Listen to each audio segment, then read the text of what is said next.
Today we'll talk about work by a variable force. Forces in nature are generally not constant. They vary based on location of the object. For instance, springs are forces that change as the extension in the spring changes. Gravity in true sense varies based on your distance from the Earth to the center of the Earth, and so on. So to explore the work done by such forces, we'll use a graphical mechanism. For concreteness, let's assume a 4 Newton force, which is constant for now. What work does that force do as the object moves from 2 meters to 5 meters? Well, that's pretty easy. Since the force is constant, we just take the force times displacement, or 4 newtons times 3 meters, which is 12 joules. On the next screen, we'll consider what a graph of that force would look like as a function of position. And of course, since the force is constant, then we would get a horizontal line. Something like this. F equals 4. Now consider the region bounded by the horizontal axis, the force itself, and the 2 times x equals 2 and x equals 5, the 2 places that we wanted to find the work between. Right? So the time axis, the force, and the limits of the movement. The area of that rectangle, which is formed, this rectangle, would be base times height. And the base is clearly 3 meters, and the height is 4 newtons, so the area would be 12 joules, which is the same as the work. And of course, we know that that's no coincidence. What if the force isn't constant? So here the force changes at x equals 5, and we want to figure out the work done between 2 and 7, where it goes from being a 4 Newton force and then jumps to being a 5 Newton force. Now we have 2 rectangles, but of course the area of the combined thing is just the area of each one independently. So we could find the work from 2 to 5, and then the work separately from 5 to 7, and then just add them, because work is just a scalar, so we can just keep adding them up.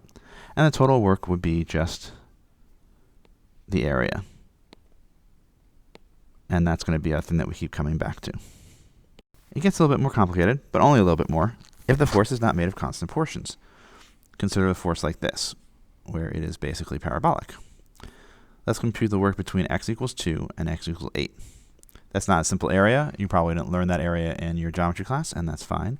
But we can approximate it. All right. So what we're looking for is the area of this shaded region. And again, most likely, unless you finished a calculus class, no one's taught you how to do that area. In geometry, it's not a known area, although the parabola one was knowable. So what we want to do is instead approximate the area by taking a bunch of rectangles. For instance, we could pretend that the force stayed constant at its value at 2 and just stay constant. It is an approximation of the correct area we want. Remember, the area that we wanted is this area. And we see that we've got an approximation of that area. It's not a great approximation, but it does give us at least a rough idea of how big that is. It will constrain our estimates a little bit. But we do notice that we have too much area over here, and we have a deficit of area over here. So while it is an approximation, it's not a great approximation. We would do better if we had taken 2 rectangles. Here we take the value of the force at 2, and we take it until 5, halfway through, and then let it drop to the value that it had at 5, and keep that all the way through. And now we can see that that we've done better, because while we still have a deficit here, we're missing this area, we've picked up some extra area over here, and the 2 of them kind of compensate, although not exactly. So we could do better if we say take 5. Now we're doing much better. All right, we still have a deficit here where we're missing some, but we've definitely gained some back over here, and so we can compensate. And we can get better and better just by using more and more triangles as we divide the interval of distance into smaller and smaller segments. And notice that that's what we've done here. First we had 1, then we had half, now we have a fifth. Each rectangle's base is now a fifth of the total interval that we're using. It isn't that hard to get Desmos to do the graphing for us, so I did that, and you can see what happens when we have the 5 that we talked about, the 10 where we can still see some deficit and some overshoot, but it's pretty good. At 20, it's starting to become hard to actually see. You can just about see that there's some deficit and a little bit of overshoot. At 50, it's indistinguishable to the eye. At 100, you can't really even see that they're individual triangles or rectangles. And then nominally, if we had an infinite thing, if we did this by calculus, we would find this total area. And we can see that, as we are used to in our travels here, we are increasing our approximation. we're decreasing our error in making these approximations by increasing the number of rectangles. If we let them approach infinity, we get a limit, and the limit is the actual area. All of this is basically from calculus. We can watch this process, which is moderately interesting.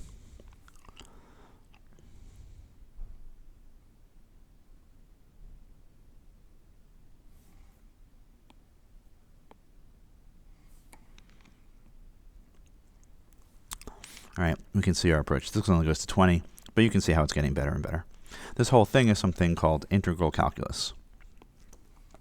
It's the second half of an introductory calculus class about how do I take the actual functional form if I knew that f was some function, in this case it's some function of x squared.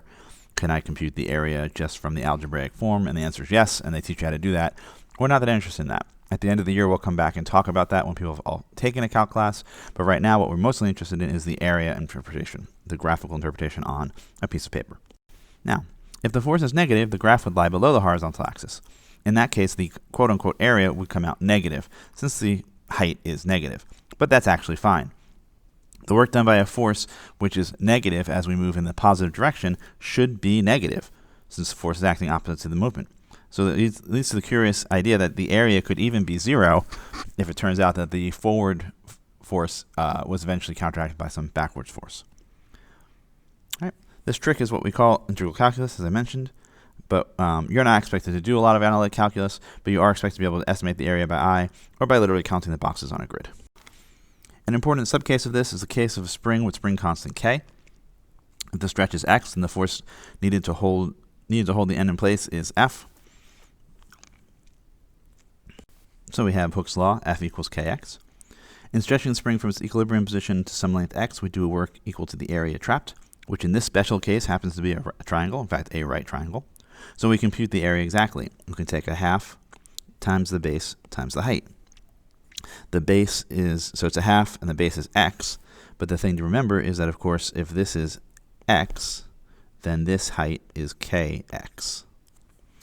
And so we put this in here, and we get the work done to stretch the spring is 1/2 kx squared. This will end up coming back to us over and over and over again. It's the work done on the spring and ends up being the potential energy stored in the spring. So it's a crucial result that you will get very used to if you're not already. All right, figure below shows systems consisting of a block attached to a spring. Each block is resting on a frictionless surface. In each case, a student pulls on the block and stretches the spring to the right to a distance given. The mass of the block and force of the constant are given. Draw a circle around the case with the most work done on the spring system by the student, and a red circle around the case or cases with the least. And here it's really going to be, let's just find a 1/2 mv squared. So here we would have, in case A, we have a 1/2 times 5 times 0.4 squared. This is 0.4 joules. In case B is a 1/2 times 5 times 0.2 squared. It's going to be a quarter as much, or 0.1. And over here we have a 1/2 times 4 times 0.2. That's 0.08. And then a 1/2 times 1 times a 1/2 squared. That's 0.125 joules. And here is a 1/2 times 4 times 0.5 squared.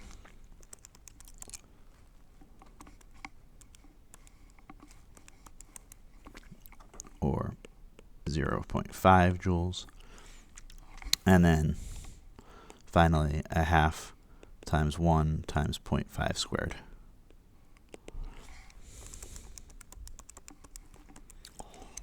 Or 0.125. So we can see that the greatest one is a 1/2, and the least one seems to be 0.08.